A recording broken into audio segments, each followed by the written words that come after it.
هر ځل چې د زړه درزا کوله د هر ټکان سره د الله پاک شکر باید ادا کړي او په دې فکر وکړي که دغه د زړه درزا د الله پاک ودرئ ستا ژوند له منځه ځي.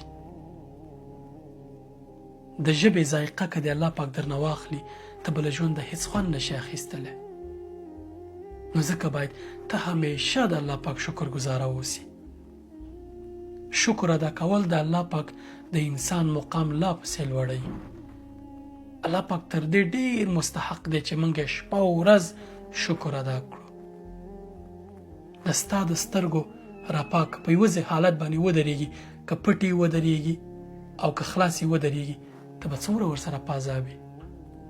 دغه نعمتونه که د الله پاک درنه واخلي کوم چې تا سره دي، اولاد دی، ژوند دی، نور امکانات دي، ته به په څه حالت کې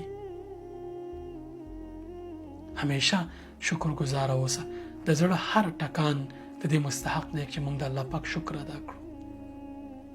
خپل اولادونو ته دا ور زده کړه چې همیشه شکر گزاره اوسي. ګیلې مه کوه خلکو ته د الله نه، او نه خلکو ته د الله شکایت کوه.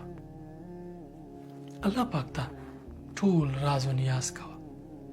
همیشه منندوی اوسه.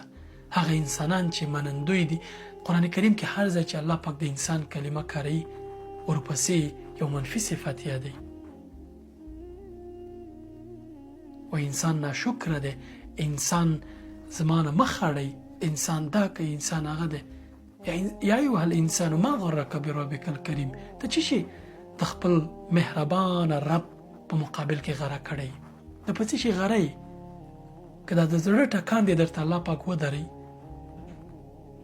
ته به څه حالت سره مخ شي.